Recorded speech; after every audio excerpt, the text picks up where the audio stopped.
The bear trap. The Jenny was almost out again. It had started to splutter and strain, which was generally never the best of signs. The bright, avocado paint that had formerly clung to its chassis had shed like snakeskin, presumably shaken off by the furious seizures it underwent any time it was being used. Now the machine simply looked like a dull hunk of metal. Calvin regarded it with his brow all crinkled up, making his 12-year-old face comical with concern. "Dang it," he muttered. "Dang it to heck and back." The generator stood in the middle of the big red barn next to their farmhouse. Theirs had become a relative term recently. It had been over a year since Pops had left the farm to go get Uncle Jake, tearing off along the untended strip of dirt that connected their house to the freeway in his sand-worn Volkswagen, mumbling something about Ruskies as he left. Tears had been spilling down his cheeks, but he'd not gone to Calvin for any comfort before slamming the screen door. Just hours after he'd departed, the soot had begun to fall from the sky, thick and terrifying. The ash had hammered down so furiously that when Calvin summoned the courage to peer outside, looking out on the front yard had been like staring through static on a TV that had lost reception. Calvin had been plenty relieved when the ash had ceased raining down 6 weeks later. Seeing the world outside like that had put a fright in him so bad he'd pretty much stayed in the basement the whole time, eating beans straight out of the can with a loaded BB gun set across his lap. Finally, it had stopped. The ash storm had left the ground thick with black dandruff, which shifted and swirled in tight little curls when the wind kicked up. It had been dark ever since. Clouds so obstinately impenetrable not a lick of sunshine shone through. It had been hard for Calvin to get used to every day looking like midnight in winter, but he was an adaptable young fellow and made sure he carried a torch with him most of the time. It had a hand crank on it so didn't need any batteries, just a little gumption. He had a radio that worked the same way, but hadn't gotten a single clear station on it since everything went to heck. Every so often a preacher's voice would burst through the static, squawking about revelations and raptures. Calvin had an idea that the preacher wasn't part of no legitimate radio show. He thought this because occasionally the self-proclaimed minister would start snickering darkly during his sermons, like maybe someone had whispered a particularly wicked joke in his ear. Calvin had not liked that, and the radio got switched on less and less as time went on because of it. He thought a lot on where Pops and Uncle Jake might be. Pops was not, what he'd heard one of his schoolteachers refer to as, a positive parental figure. Miss Bailey, under whom he'd taken second period English, had claimed this, and Pops had made some fairly enthusiastic suppositions about her parentage by way of response. Nevertheless, there was no getting around it. Pops liked to tie one on. He'd often been known to disappear for days on end before moping in like a sore grizzly, ruffling Calvin's hair with hands that stank of cigar smoke and scotch. "Gas," he said, stalking off to the corner of the barn where it was kept. He supposed he couldn't stay mad at Pops, even though Calvin was sure wherever he was off having fun without him. Uncle Jake was probably talking his ear off, or they were playing Monopoly. Pops said when him and Jake were playin' a game of Monopoly, why, most occasions they'd just up and forget the time. It did seem to run away from them so. "Alley-oop," Calvin grunted, heaving the gas canister from its place next to many others on the shelving unit Pops had set up. Pops called himself a prepper.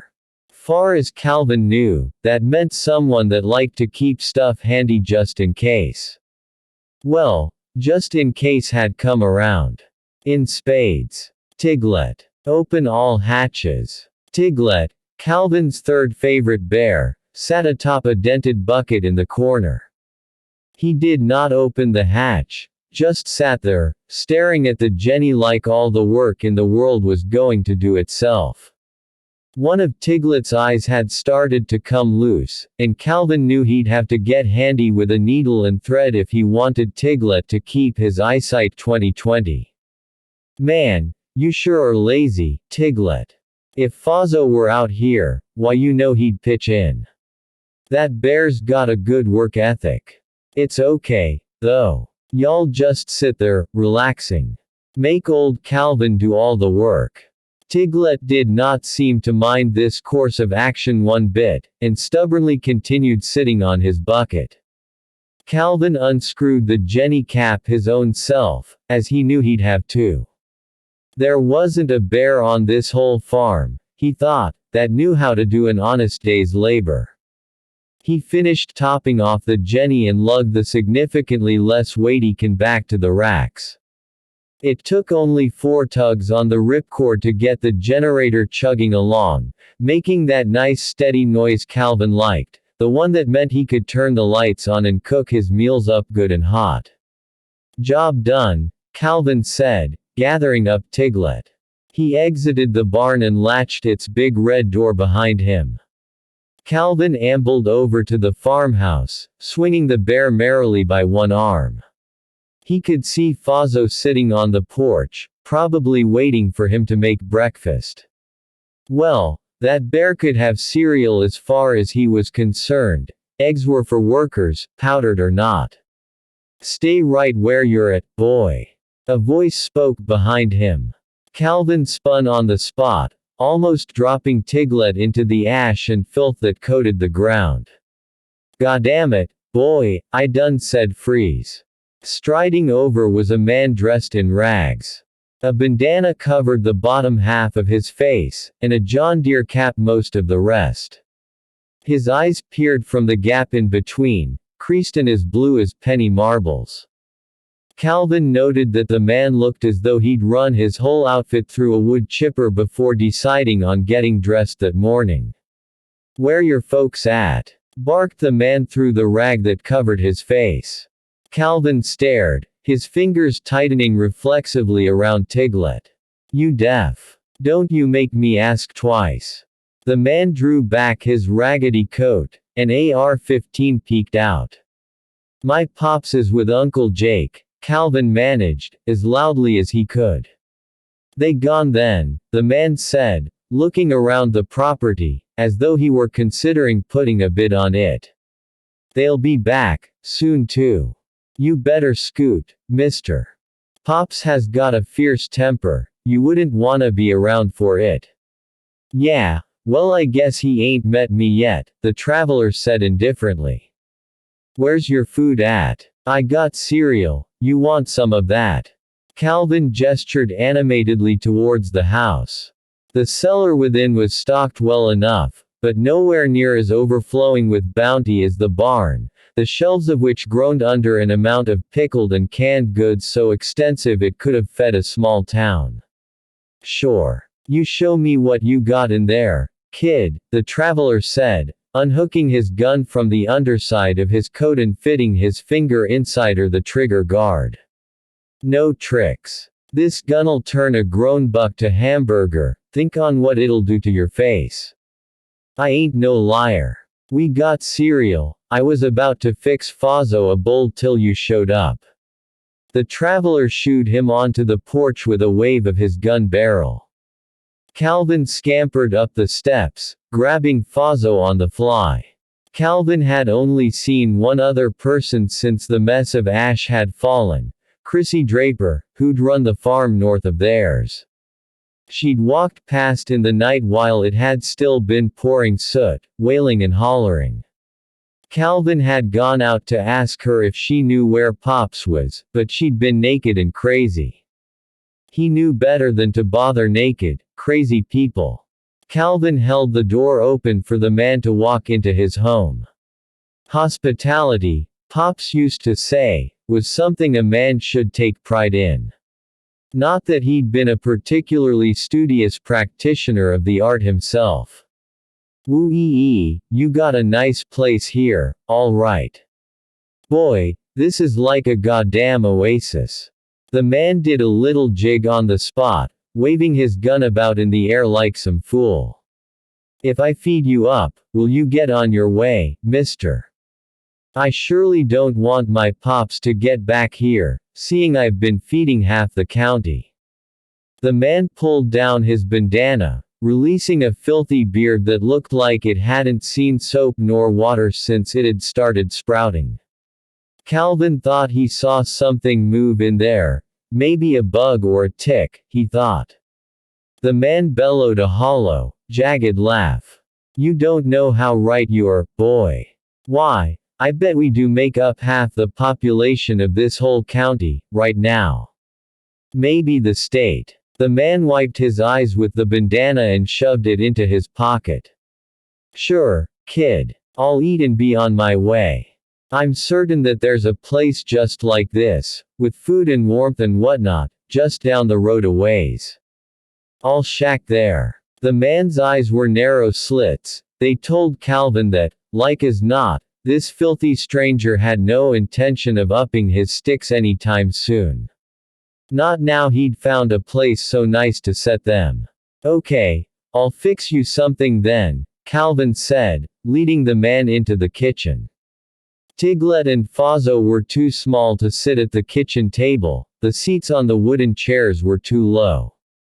Calvin had to construct makeshift seats by arranging old books into a kind of throne arrangement for them, one each, on top of the table.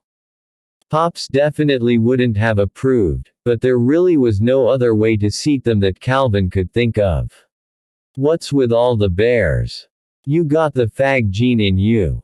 The man said, then spat something thick and green onto the clean hardwood of the kitchen floor. You ain't got no manners, Calvin muttered. What you say? Said the man. Nothing, replied Calvin, as meekly as his pride would allow. That's what I thought. Calvin opened a cupboard and rummaged around, selecting his least favorite cereal. He put it on the table and brought over a bowl, spoon and some powdered milk he'd mixed up the day before. That'll do for a start, said the man, pouring a mountain of flakes into the bowl, haphazardly sloshing milk over it, getting most on the table. That sign out front, what'd it say? The man asked. You can't read. Calvin replied. Don't get smart. Punks that get smart get hurt, the man said, through a mouthful of bran fiber. It says, beware of the bear, Calvin muttered. The stranger sat at his table burst into gales of laughter. Cereal sprayed from his braying mouth, splattering the table and floor. You are a funny little retard. I can tell your daddy sure did love his sister a whole lot. Do you have to concentrate much when you walk? The man tittered like a baby being tickled. It seemed to Calvin that something might have broken up in the stranger's head. He remembered Mrs. Draper and hushed himself. No use arguing with crazy. You'd be a fool yourself to try, he thought. Calvin poured a glass of bottled water for himself, and one for the stranger. His jaw clenched, and Calvin had to keep in mind to loosen it. He got the impression the stranger would notice any hostility, and might react in a way Calvin might not be best pleased with. You seem pretty well stocked here, the man said, looking over the kitchen, his eyes covetous like a magpie's. I could get used to good living like this. This is mine and Pop's stuff, Calvin said, his eyes downcast. Share and share alike, that's what my pa taught me. The stranger grinned. But then, the good book itself says, stolen waters are sweet. Calvin laid down a bowl in front of Fozzo, and another in front of Tiglet. He shook a small amount of cereal into each of their bowls. No use in overloading them. After this nasty business was done with, Calvin had decided that he, Fozzo and Tiglet would celebrate with enough eggs to choke a horse, laziness be damned. This bear thing you got going on. "'Bout the dumbest thing I ever saw. Gimme that." The man reached across the table and snatched up Tiglet. The man lifted the bear to his face to inspect it. "Looks like you gonna have to get a cane for this fella," the man added, plucking Tiglet's dangling eye from the thread and tossing it over his shoulder. "He's as blind as a bat." He yanked on Tiglet's remaining eye, pulling it off, tearing the worn fur underneath so that a plume of stuffing came with it. "Stop, mister. That's my third favorite bear," Calvin shouted. The man laughed again. It came in harsh, hacking fits and ended with him spitting at the floor again. "Where's your favorite bear, kid? This him." The man slapped Fozzo, who tumbled to the floor. Calvin picked him up and brushed him off, placing him back on top of the seat he'd made. "Diablo's my favorite, and he'd be mad he seen you do that." "Well, Diablo can take a sizable stroll off of a short pier, son. Now, where your daddy keep his good whiskey? I know you got some around here somewheres. Out back. You want me to show you?" Calvin asked. "Why not? I could use a jar to help me settle into my new abode." Calvin picked up Tiglet's glassy eye and placed it next to the bear on the table. He could fix that later. What the stranger had coming to him wouldn't be fixed with no amount of needle and thread. The man got up off the chair and walked over to the door that led out back. Calvin opened it and, as manners dictated, let the man out ahead of him. It was middle of the morning, but as far as the sky was concerned it was night. Had been for quite a while now. There were no stars to see by, no moon to shine down either. Well, maybe they were up there somewhere, but Calvin hadn't had acquaintance with them since Pops had gone.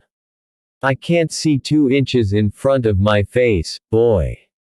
Where's this whiskey?" the man hollered. "Keep going forward, mister.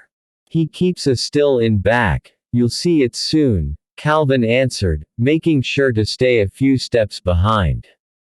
They kept going forward, Calvin standing off to the left, close enough so the man didn't think he was up to mischief, far enough so that he didn't have to worry about getting any blood on himself. That was when they heard the rustling of a chain being pulled. It was a big chain, Calvin knew. Not the kind you'd use to chain up a Pomeranian. No, you could use this chain to tow a truck if needed. "The hell was that?" whispered the man. The tremor Calvin heard in the stranger's voice would have made Tiglet happy, of that Calvin was certain. "You got a light. Turn that thing on." "Sure thing, mister," Calvin said. The dust in the air cut the light from the torch by quite a ways, but not so much that Calvin didn't see the black bear rear up ahead of them. Pops had fed him up to near 500 pounds. Course, he'd lost some of that over the last year. Diablo'd had to make do with dog feed and whatever Calvin could find in the barn that served purpose. "That!" the man screamed and fumbled unsuccessfully for his rifle. In truth, he'd probably had more to say, but the bear took his jaw at the hinges with one swipe of his paw. Calvin was disappointed to find he'd not kept distance enough to spare his clothing. "Dang it," he said, moving back a few more feet. Diablo moved quicker than he'd any right to, being chained out in the yard for such a time. The stranger tried to scramble away on his belly. Which would have been quite the feat, all things considered, but the bear was on him. Calvin thought he heard the man's ribs snap as the bear sat astride the freshly bloodied trespasser. Diablo crooked his neck and dived forward to take a chunk from the stranger's shoulder. "Geez," thought Calvin, "I'd be bawling some now, that were me." Course, not having a mouth to holler out of cut any complaining by a considerable stretch. The man flopped and thrashed under the bear, like an adder on a hot griddle. Blood streamed readily from the gaping, red pit that used to be his face. But still, he lived. Calvin was pretty sure that continued to be the case when he turned around to walk back to the farmhouse. He always thought it best to leave Diablo in peace to eat his meals. He might not be as congenial as Fazzo or Tiglet, but still that grumpy old cuss was certainly his favorite. Now, Calvin thought, where did I leave those eggs?